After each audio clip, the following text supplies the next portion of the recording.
إن تنصروا الله ينصركم ويثبت أقدامكم. Hukum masakan yang diberi rum. Bismillah, wassalatu wassalamu ala rasulillah wa ba'du. Sebelumnya kita akan pahami apa itu rum.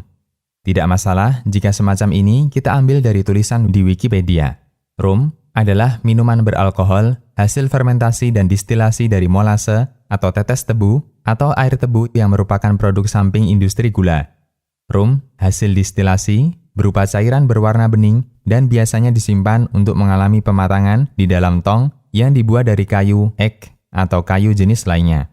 Rum terdiri dari berbagai jenis dengan kadar alkohol yang berbeda-beda. Rum berwarna coklat keemasan dan gelap dipakai untuk memasak, membuat kue. Rum dikenal sebagai minuman perompak dan angkatan laut kerajaan Inggris. Wikipedia.org. Rum cake umumnya memiliki kadar alkohol di atas 30%. Berdasarkan Peraturan Menteri Kesehatan tentang minuman keras, minuman beralkohol dikategorikan sebagai minuman keras dan dibagi menjadi 3 golongan berdasarkan persentase kandungan etanol per volume pada suhu 20 derajat. Golongan A, minuman dengan kadar etanol 1 hingga 5%. Golongan B, minuman dengan kadar etanol lebih dari 5% sampai dengan 20%. Golongan C, minuman dengan kadar etanol lebih dari 20% sampai dengan 55%. Rum itu khamar. Rum dengan kadar alkohol 30% jelas memabukkan. Sehingga kita yakin cairan ini termasuk khamar. Berlaku semua hukum khamar. Tidak ada toleransi meskipun sedikit. Dari Ibnu Umar radhiyallahu anhuma, Nabi SAW bersabda yang artinya, semua yang memabukkan itu haram. Sesuatu yang apabila banyaknya memabukkan, maka meminum sedikitnya pun haram. Hadis riwayat Ahmad, Nasa'i, dan disahihkan Syu'aib al-Arnaud. Hukum rum di makanan. Ada 2 pendekatan ulama untuk menghukumi makanan yang dicampur khamar. Pertama, dihukumi haram karena khamar itu najis.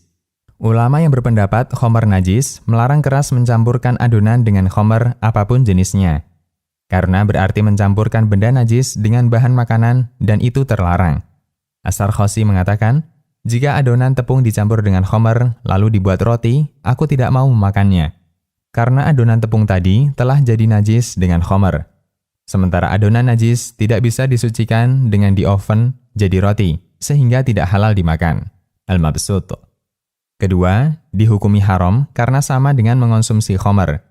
Terlepas dari masalah kenajisan khamar, mencampurkan khamar ke dalam makanan, kemudian dimasak tetap dihukumi haram. Karena bisa dipastikan unsur tidak hilang semua. Dalam ensiklopedi fikih dinyatakan, memasak daging dengan khamar, lalu ada orang yang makan dengan kuahnya, maka dia terkena hukum had, yaitu cambuk karena khamarnya ada. Demikian pula ketika tepung dibuat adonan dengan khamar, lalu dimakan, dia mendapat hukuman. Sebagaimana ditegaskan Syafi'iyah dan Hambali. Al-Mawsu'ah Al-Fiqhiyah.